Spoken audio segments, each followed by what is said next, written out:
அர்ச்சனா வீட்டுக்குள் நுழையும் போதே ராம் பிரசாத்தின் கழுகு பார்வை அவள் கொண்டு வந்த துணிப்பை மீது விழுந்தது. அவள் முழுவதுமாக உள்ளே வருவதற்குள் கேள்வி தோட்டா சீறியது. என்ன பையில என்று புடவை என்று சொல்லிவிட்டு உள்ளே போனாள் அர்ச்சனா. பின்னாடியே விரட்டி கொண்டு வந்தாள். யாருக்கு என்று கேட்டான். இதென்ன கேள்வி? புடவையை யார் கட்டுவாங்க? இந்த எதிர்கேள்வியெல்லாம் வேண்டாம், கேட்டதுக்கு பதில். இப்போ தீபாவளியும் இல்லை, புத்தாண்டும் இல்லை, பொங்கலும் முடிஞ்சிருச்சு. ஒரு விசேஷம் இல்லாத நேரத்தில் புடவை எதுக்கு என்ற கேட்டபடி பையில் இருந்து புடவையை எடுத்து விலைப்பிள்ளையை பார்த்தவன் கண்களை விரித்தான். 750 என்று பாய்ந்து அவளை மறித்து கொண்டு நின்றான். 8 மணி நேரம் ஆஃபீஸில் மாரடிச்சிட்டு வந்து நிற்கிறேன். களைச்சு போய் வந்திருக்கேன். புடவை மாற்றிக்கிட்டு முகம் கழுவிட்டு வந்துடுறேனே. அவசரமாக ஒன்றுக்கு போகணும். நான் கோபமும் வெறுப்பும் பின்ன கணவனை ஏறிட்டு கேட்டுக்கொண்டு உள்ளே அறைக்குள் போனாள் அர்ச்சனா. என்ன நினச்சிக்கிட்டு இருக்காள் அவள்? மாத கடைசி பெட்ரோலுக்கும் காசு இல்லாமல் நானே கம்பெனிக்கு சைக்கிளில் போய்கிட்டு வந்துக்கிட்டு இருக்கேன். காசு இல்லாத நேரத்தில் இவளுக்கு 750 ரூபாயில் புது புடவை கேட்குதா? வரட்டும் என்று நாற்காலி முனையில் உட்கார்ந்து பதட்டமாய் நகம் கடித்தான் பிரசாந்த். 5 நிமிஷம் கழித்து முகம் அலம்பி புடவை மாற்றிக்கொண்டு டீ போட்டு கொண்டு வந்த அர்ச்சனா ஒரு கோப்பையை ராம் பிரசாத்துக்கு கொடுத்தாள். அதை அவன் வாங்காமலே இதுக்கு முதல்ல பதில் சொல்லு என்று துணிப்பையை காட்டினான். என்னங்க, ஒரு புடவைய வீட்டுக்குள்ளே கொண்டு வந்ததுக்கு இவ்வளவு கலாட்டா பண்ணணுமா? கொஞ்சம் பெருந்தன்மையாக நடந்துக்க கூடாதா? நானே சொல்ல மாட்டேனா? பூனைக்குட்டியை கழுத்தை பிடிச்சு தூக்கு நாப்பில் நெருக்கிறீங்களே என்றாள் அர்ச்சனா. லுக், இந்த பெருந்தன்மைங்கிற வார்த்தையை உடப்பில் போடு. உங்கள் வம்சத்துக்கே பொருந்தாத வார்த்தை அது. உங்கள் அப்பா கல்யாணத்துக்கு முன்ன இதை தர்றேன் அதை தர்றேன்னு வாக்கு கொடுத்துட்டு கழுத்தில் தாலி ஏறினதும் கையை விரிச்சிட்டான். கடைசியில் பொண்ணு வேலைக்கு போகுது, மாதம் 8000 வீதம், வருஷத்துக்கு போனஸும் சேர்த்து லட்சத்துக்கு மேலே சம்பாதிக்கிறாளே, இதுக்கு மேலே என்ன வேணும் மாப்பிள்ளன்னு அல்வா கொடுத்துட்டாரு. உங்கள் குடும்பத்து பெருந்தன்மை அது. எனக்கு பெருந்தன்மை பற்றி சொல்ல வந்துட்டியா என்றான் பிரசாந்த். எங்கள் குடும்பத்தை ஏன் இழுக்கிறீங்க? எங்கள் அப்பா சொன்னதில் என்ன தப்பு? நான் சம்பாதிச்சு தரலையா என்ன? நல்லா சம்பாதிச்ச. சம்பள பட்டியல் தான் கணக்கு 8000, கைக்கு வர்றதென்னவோ பாதி கூட இல்லை என்றான்.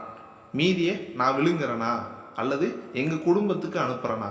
சம்பளம் வாங்கினதும் முதல் காரியமாக நீங்கள் வாங்கின மோட்டார் சைக்கிளுக்கும் உங்கள் பேரில் போட்டிருக்க இன்சூரன்ஸ் பாலிசிக்கும் உங்கள் பேரில் வங்கியில் உள்ள ரெக்கரிங் டெபாசிட்டிக்கும் தவணை கட்டிட்டுத்தானே வீட்டுக்கு வர்றேன். அதெல்லாம் என்னவா என்றாள் அர்ச்சனா. அது ஒன்றும் போதுமா? மாதம் பவுடருக்கும் பொட்டுக்கும் வளையல், அந்த தைலம், பவுடர், இந்த என்னன்னு கணிசமாக ஒரு தொகை போய்கிட்டு இருக்கே. மாதத்துக்கு ஒரு சோடி செருப்பு, வருஷத்துக்கு 4 வானடி பேக்கு, பண்டிகை தப்பாமல் புது புடவை, போதாக்குறைக்கு வயிற்றெரிச்சல், இளநீ சாப்பிட்டேன், வெயில் தாங்கலை, கூல்ட்ரிங்க்ஸ் சாப்பிட்டேன், டயம் ஆயிடுச்சு, ஆட்டோவில் போகிறேன்னு தினசரி பேட்டா வேற என்று அவன் அடுக்கி கொண்டே போக அர்ச்சனாவுக்கு அவமானமாக இருந்தது. என்னங்க பண்ணுறது? நான் வீட்டோட இருக்கிறவாயில் இருந்தால் இந்த செலவு அவசியமே இருக்காது. தலையெழுத்து, வேலைக்கு போக வேண்டியிருக்கு. 4 பேருக்கு மத்தியில் வேலை செய்யும்போது கொஞ்சம் நாகரிகமாய் இருக்க வேணாமா? யார் வேணாம்னது? அதுக்காக மாதம் ஒரு புடவை வாங்கணுமா? டிவியில் நியூஸ் வாசிக்கிறவங்க கூட இத்தனை வெரைட்டி இருக்காது. ஆஃப்டரால் குமாஸ்தா வேலை பார்க்குற உனக்கு 18 புடவை என்றான் பிரசாத். அர்ச்சனா வெடித்தாள். கணக்கு பார்த்து வச்சாச்சா? எண்ணிக்கை புடவைக்கு மட்டும்தானா? ஜாக்கெட் உள்ளாடைகளுக்குமா? ஏன், அதெல்லாம் காசு போட்டு வாங்கினது தானே என்ற பிரசாத். சொல்லு, இப்போ எதுக்கு புது புடவை என்றான் விடாப்படியாய். பிடிக்கலைன்னா கொளுத்தி போடுங்க. நாளைக்கு இந்த பாவிக்கு பிறந்த நாள். ஆஃபீஸில் ஒவ்வொருத்தையும் அவள் பிறந்த நாளைக்கு விதவிதமாக உடுத்துறாங்க. அவங்க புருஷன்மார் அன்பாகவும் பாசமாகவும் வாங்கி தர்றாங்க. புடவை மட்டும் இல்லை, நகை, பரிசு பொருள்னு பலதும் வாங்கி தர்றாங்க. அதை போட்டுக்கிட்டு வந்து பெருமைப்பட்டுக்கிறாங்க. என் புருஷன் மற்றவங்க போல் இல்லை, வித்தியாசமானவர். பரிசை பொருளாக கொடுத்தால் அது கால ஓட்டத்தில் பழசாய் போயிரும்னு தன் இதயத்தையே கொடுத்துருக்காருன்னு சொல்லிக்க முடியுமா? என் கௌரவத்தை காப்பாற்றிக்க உங்களை பெருமையாக சொல்லிக்க வச்சிருக்கனே, அதற்காவது நானாகவே உன்னை உடுத்திக்கிட்டு போக வேணாமா என்று கண்களில் நீர் திரள அர்ச்சனா சொன்னபோதும், இந்த பிறந்தநாள் கொண்டாடுறதெல்லாம் நம்ம கலாச்சாரத்திலே கிடையாது, வாங்கி பூட்டிக்க இதெல்லாம் ஒரு சாக்கு என்றான் ராம் பிரசாத் புடவை பார்சலை விட்டெறிந்து. அர்ச்சனாவுக்கு இரவெல்லாம் தூக்கமே வரவில்லை. முள் படுக்கையில் விழுந்தது போல் இருந்தது. வேதனை பிடுங்கி தின்றது. என்ன புருஷன் இவன்?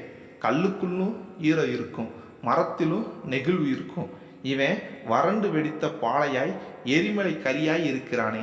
2 வருட தாம்பத்தியமே இப்படி வேம்பாய் கசக்க வைக்கிறானே.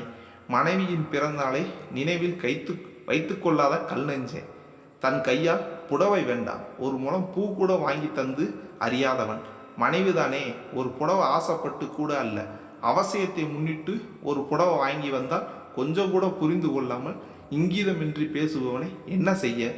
பையனுக்கு அப்பாவோ அம்மாவோ இல்லை, உறவுன்னு இருக்கிறது அண்ணன் மட்டும்தான். அவரும் பாம்பையில் குடும்பத்தோடு செட்டில் ஆயிட்டாராம்.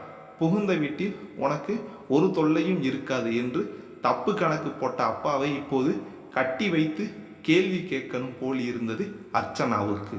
மாமியார் இல்லாத வீடு, நாத்தனார் இல்லாத வீடு, உறவுகள் இல்லாத வீடு என்றால் மகள் சுகமாய் இருந்து விடுவாள் என்று எதன் அடிப்படையில் தீர்மானிக்கிறார்கள் பெற்றோர்களே? அவர்கள் மட்டும்தான் கொடுமைப்படுத்துவார்களா? அன்பற்ற புரிதல் இல்லாத புருஷன் வாய்த்து விட்டால் ஒரு பெண்ணுக்கு அதைவிட கொடுமை வேறென்ன வேண்டும்? கொண்டவன் சரியாக இருந்தால் கூரை ஏறி சண்டையிடலாம். மனைவியை, அதுவும் பணம் சம்பாதிக்கும் இயந்திரமாய் சம்பளமில்லாத வேலைக்காரியாய் மட்டும் பார்க்கும் ஒருவனுக்கு வாழ்க்கைப்பட்டு பெண் என்ன சுகம் பெறுவாள் என்று இரவெல்லாம் கண்களில் சுடுநீர் விட்டு கவலைப்பட்டாள் அர்ச்சனா. விடியலில் ஒரு தீர்மானத்திற்கு வந்திருந்தால். காலையில் ராம் பிரசாத் கம்பெனிக்கு கிளம்புகையில் அவனிடம் ஒரு கவரை கொடுத்து, இதை என் ஆஃபீஸில் கொடுத்துடுங்க என்றான். இது என்ன இது லீவ் லெட்டரா? உடம்புக்கு என்ன, நல்லா தானே இருக்க, தேவையில்லாத நேரத்தில் எதுக்கு லீவு போடணும்? அனாவசியமாக ஒரு நாள் சம்பளம் கட்டாகுமே என்றான். இது லீவ் லெட்ரு இல்லைங்க, பின்ன ராஜினாமா கடிதம். ராஜினாமா கடிதமா? உனக்கென்ன பைத்தியமா? ராம் பிரசாத் திகைத்து போய் கேட்டான். அர்ச்சனா நிதானமாய் பதில் சொன்னார். நான் நல்லா யோசித்து தான் இந்த முடிவுக்கு வந்தேன். பெண்கள் வேலைக்கு போகிறதே அவர்களது தேவைகளுக்கு, யாரையும் எதிர்பார்க்காமல் சுதந்திரமாய் தன் காலில் நிற்கிறதுக்குத்தான். சம்பாதிச்சும் ஒரு புடவை எடுக்க, பொட்டு பவுடர் வளையல் வாங்கவும் கூட போராட வேண்டி இருக்குன்னா அதுக்கு ஏன் சம்பாத்தியம்? வீட்டில் இருக்க பெண்களுக்கு இதை விட அதிகமாய் கேட்காமலே கிடைக்கிது. நான் ஏன் மெனக்கட்டு உழைச்சும் உங்ககிட்ட நல்ல பேர் வாங்க முடியாமல் வேதனைப்படணும்? வேலைக்கு போகிறதுனால தானே 4 வகை புடவையும் இன்னும் பல சௌகரியமும் தேவைப்படுது. வீட்டில் இருந்து விட்டால் ஏதோ நீங்கள் வாங்கி தந்ததை கட்டிக்கிட்டு பொங்கி போட்டுக்கிட்டு டிவி பார்த்துக்கிட்டு அக்கம் பக்கம் கதை பேசிக்கிட்டு நிம்மதியாக இருப்பேன் பாருங்க. உங்களுக்கும் என்னோட சண்டை சச்சரவு பண்ண வேண்டிய அவசியம் இல்லை பாருங்க. அதான் இந்த முடிவு. லெட்டரை கொடுத்து விட்டு பிஎஃப் கிராஜுவேட்டி எப்போ கிடைக்கும்னு விசாரிச்சுட்டு வாங்க என்று உள்ளே போனார் அர்ச்சனா. ராம் பிரசாத்துக்கு கால்கள் துவண்டது, உடம்பு நடுங்கியது, விரல்கள் படபடுத்தது. எதிர்காலமே இருண்டது போல ஆகிவிட்டது.